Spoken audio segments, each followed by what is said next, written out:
Hi, everyone, and thanks for checking out this movie review. So today we'll be reviewing the last film in my current horror franchise, at least the last one that exists at the moment. In a few weeks, it won't be the last one, but I've been taking a look at the Halloween franchise for the month of September, and so today we'll be taking a look at Halloween 2018. So, of course, most people know Halloween Kills comes out in about 2 weeks. And I do plan on seeing that and having a non-spoiler review after I do. I'm going to try to keep this as a non-spoiler review too, just because the movie's only 3 years old, and there might be people out there that haven't felt compelled to see it. At least not at this point, where all the other movies I've reviewed in this franchise up till now are at least a decade or more old. So I figure if you haven't seen them by now, you're probably not interested. So I'm going to try to make it a non-spoiler review. So I'll just kind of go through the setup and the premise of Halloween 2018, the cast, and then I'll get into my thoughts and review.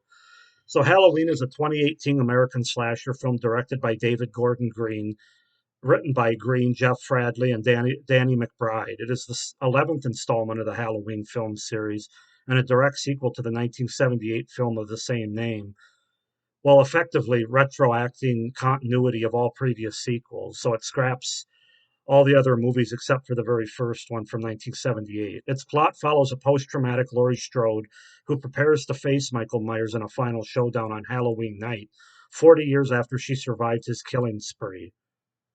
On October 29th, 2018, Michael Myers, who has been institutionalized at Smiths Grove Psychiatric Hospital for 40 years following his killing spree in Haddonfield, is being prepared for transfer to a maximum security prison. True crime podcasters Aaron Corey and Dana Haynes visit the hospital, and during their encounter, Aaron displays the mask that Michael wore in 1978 to him, to no effect. The following day, as he is being transferred, Michael purposely crashes the bus, kills a father and son for their car, and returns to Haddonfield. So then in Haddonfield, Laurie Strode is still living in fear of Michael. She's drinking heavily, rarely leaving her fortified house, and alienating herself from her daughter Karen, whom the state took away from her at age 12. The only person she keeps in contact with is Karen's daughter, Allison, her granddaughter. On the morning of October 31st, Michael sees Aaron and Dana visiting his sister Judith's grave. He follows them to a gas station where he kills them both, as well as a mechanic for his coveralls, before recovering his old mask from Aaron's car. Deputy Frank Hawkins, who arrested Michael in 1978, tries to convince Sheriff Barker about the danger Michael poses after learning that he has escaped. So that's kind of the setup and the premise. It's very much in the same vein as the first movie, all the way from having a crash or um, in this case a bus crash. In that case, it was letting the inmates being let out, getting let out, and going. And then Michael goes to Haddonfield. In this movie, he's part of a bus crash. He forces the bus to crash, and then, of course, he escapes, gets his hands on his mask, and goes back to Haddonfield. So very much in the same vein as the first movie, which is fine. So yeah, this is the first time, just like the two Rob Zombie movies, that I've actually seen this movie all the way through. Halloween's 2018. I think it's pretty good. I don't quite have the high praise for it that some other people do, as far as putting it up there with the original. There are some problems with it, but I did enjoy it overall, and it's a pretty good Halloween sequel. Excuse me. So we'll start with the pros for this movie as I see them. And the biggest pro, and the one pro that I'll gush over for a few minutes here, is Michael Myers himself, played played awesomely by James Jude Courtney. Definitely the best Myers in any sequel. He rivals Nick Castle from the original, in my opinion, just in terms of his look, how big he is, the intimidation factor, how he moves, his motivations, just every way he plays the character is very much in line with Nick Castle from the original film. And so, yeah, James Jude Courtney just nails it. Nick Castle and James Jude Courtney are kind of up here as far as people playing Michael Myers, and everybody else is kind of they're okay. There's some good ones, but they're quite a bit down in my opinion. From those two, and actually Nick Castle does appear as the Shape on screen. I'm not sure which part in this movie, but he does have a little cameo as the Shape, which is kind of a nice nod to him. But yeah, James Jude Courtney owned it. I mean, he played Michael Myers brilliantly. Only, like I said, only Nick Castle played him as well.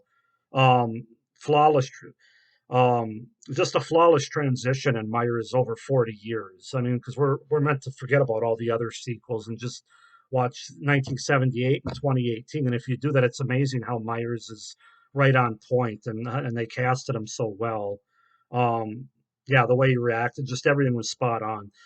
Then the second big thing I'm going to gush over is The Mask. I mean, if you've watched my series, my franchise review, you know that I don't understand why The Mask is so difficult for him to get right. They get it right in a few movies, the first one and the second one, because they used the Shatner mask.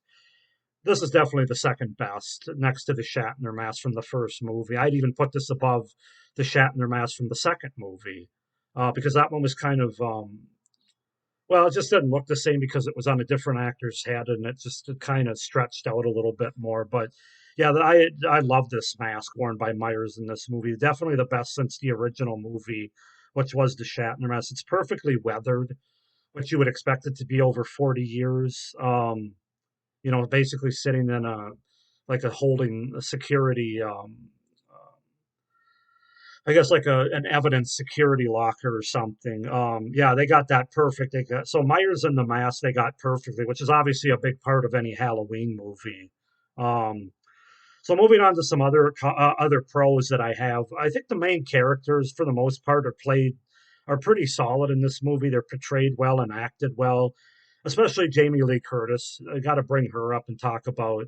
She's played Laurie Strode in a few different movies. Now this is definitely a very pretty dire and depressing. It's probably the most dire and depressing.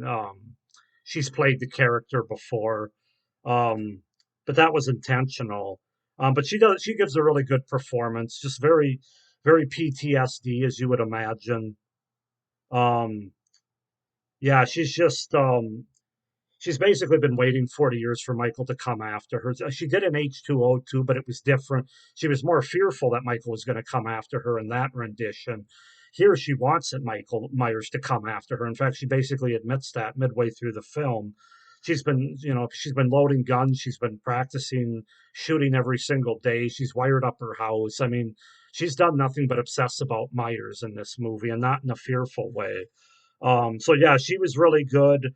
Obviously, I talked about James Jude Courtney as Michael Myers. I think Judy Greer, who I enjoy as an actress, is pretty good in this movie. Doesn't have a ton to do. And then I also have to bring up kind of a newcomer, Andy Matichak, I think is her name, who plays Allison, the granddaughter of Laurie Strode. I thought she did a pretty good job, especially when she's just performing by herself and away from her annoying friends. I'll get into that in a little bit, but yeah, and then of course Will Patton, who I always enjoy as an actor. I loved him in Armageddon. I've loved him in The Walking Dead, and or not The Walking Dead, The Librarian, and other things that he's done. I always enjoyed him. I remember The Titans is another one. He's just a really good actor, in my opinion. So it was great to see him in this movie and in the role that he played. Um, Basically playing Deputy Frank Hawkins, who apparently arrested Myers in '78. So yeah, those they kind of stand out as far as performances and the characters are pretty solid. I thought the kills in this movie are very much in the same vein as the 1978 movie, just in the way that Myers stalks his prey and kills his prey. Not all with a knife. He does some strangulations and some head against the concrete things as well, which maybe that wasn't in the first movie. It's definitely more bloody and gory than the first movie, which didn't have any of that in. But I'm sure they felt like they had to do it because it's 2018. A lot's changed in 40 years in terms of what people want to see on screen. But yeah, Myers has that childlike curiosity while he kills his prey and stalks it, very much like the first movie that they never really recaptured in any of the sequels after that until this one. I also appreciated all the subtle little nods and winks and callbacks to the original movie. There's quite a few Easter eggs there if you look for them. I really enjoyed that in the movie. My favorite was sort of the explaining away the sibling angle that they didn't do in this movie. Um, in case you don't know, this movie's a direct sequel to '78's movie where Laurie was not known to be Michael Myers' sister. They scrapped that whole thing along with all the rest of the movie. So it's kind of funny because when Allison's walking with her two friends, the one guy friend says, didn't your grandma used to be Michael Myers? Wasn't she Michael Myers' sister? And she said, "Oh no, that was just made up by people to make them feel better." I kind of that was the only time I actually chuckled during the movie. And I know they weren't trying to be funny, but I just kind of appreciated that and thought it was kind of funny. And then my final positive, I think it's a well-directed movie for the most part by David Gordon Green, especially from a camera work cinematography standpoint. I think they do an effective job with the cinematography in this movie and the different camera work that's done in it. It looks good. So yeah, I mean those are my pros for Halloween 2018. Um, Got to get into some cons now. It's definitely not a perfect movie, as most of these sequels aren't. So my biggest problem, or one of the big cons in this movie, and other people have mentioned it too, is for some reason the way they wrote this movie, they try to like force humor into certain parts of this movie, and it just doesn't fit. In some ways, this movie's meant to be it's like a serious tone kind of movie, not like a Halloween Resurrection or Seed of Chucky kind of movie where it's more of a comedy horror. That's not what it's, but it's not what it's meant to be. But for some reason, they wrote it by trying to inject humor into certain scenes that just don't belong there. The perfect example is when the babysitter is protecting the child in the bed and the closet door won't close all the way, and finally she opens it, and of course Michael's standing there, and they try to make some jokes there, and it's just like, really, that's so out of place. And that leads me to, it's just nothing's really funny whenever they try to be funny in this movie. And I also think it takes away from some of the moments that should have been more tense moments, more tense scenes. Um, it's just not a very well written movie as it should have been, and I can't help but wonder how much Danny McBride had to do with that. I'm not pointing any fingers, but I just don't understand some of the writing there.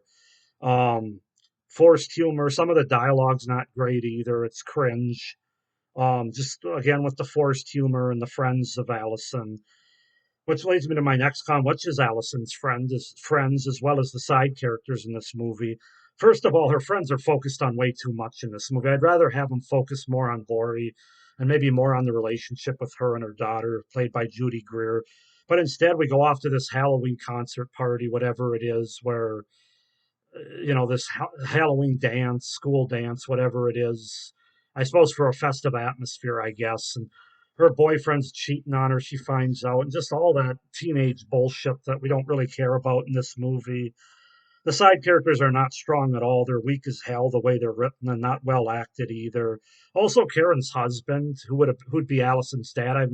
He really has no point of being in this movie. You could have just had. It would have almost made more sense to have Karen be divorced as well as Laurie was because of what she had to grow up with. So but they really didn't need the dad figure. He didn't do anything to this in this movie. He didn't add anything to this movie. Um, and the lack of depth of character for these side characters really bogs down the movie, especially when they focus on them more than they should. Another big con that I have, and I know not everybody feels about this way, is the character of Doctor Sartain or Sartain and the whole twist that's revealed with him. I'm not going to give it away, but it's just incredibly lame, predictable. Makes me roll my eyes, and it's really a useless twist that we didn't need. And really that's another character that we didn't need either. At one point Laurie mentioned, "So you're the new Loomis." This guy couldn't hold Loomis's jacket. I mean, he's nothing like Loomis just because he's a doctor. He's just a bad character, badly written, badly developed with a useless twist, and equally bad motivations by this character. Um, the movie is really lacking like that creepy atmosphere from the first movie. They tried to go for it a little bit, but like I said, it just doesn't work with what they tried to balance with the humor and the writing and some of the twists that they throw in there. It's really lacking that creepy atmosphere that I think would make it much scarier. Um, and then another question I have is okay, so you're scrapping the whole sibling thing between Michael and Laurie. So why is Myers drawn to go after Laurie again then? She's not his sister according to this movie. If they're not siblings, it makes no sense. I mean, it's simply a plot convenience. Why Michael would specifically be going after her. Now they did better with him, more in the vein of the first movie, when like he goes early on, when once he escapes and gets back to Haddonfield, he goes into a house garage and grabs a hammer and knocks this woman out, and and then he goes into the next house and kills somebody in front of the window, which is very just kind of random, which was what was so scary about the first movie. But again, I don't see why there's a connection with him going after Laurie. They just don't do a good job with that. It really feels like a plot convenience because they have Jamie Lee Curtis in this movie back as Laurie. Didn't get that. And the ending of the movie seems really sudden and anticlimactic as well. Doesn't really stick the landing or deliver a satisfying ending, at least not to me. I know, again, the last few cons, those might just be me.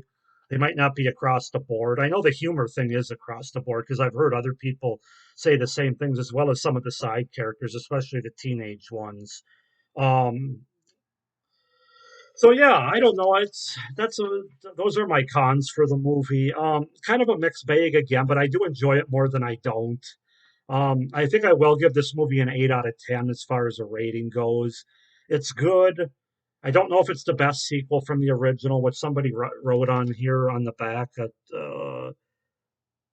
Oh, I can't see with my crappy lighting here. Some columnist wrote, hands down, the best Halloween sequel ever. I'm not sure about that. Maybe it's in the running, but Halloween 2018, 8 out of 10 for my rating. Go ahead and comment down below, guys. Tell me what you think of Halloween 2018. Am I being too hard on it with my cons? Am I being too generous with it with my pros? Do you feel differently? Give me your pros and cons. Like this video, hit the little notification bell to see my ranking video come out in the next few days, as well as my 31 horror movies of October coming out and the Halloween Kills non spoiler review, which I'll be doing. Um, and please subscribe to my channel as well to see all my upcoming content. Should be a very exciting time of the year with Halloween coming up. So stay tuned for that. Thanks for watching and stay scared. Bye.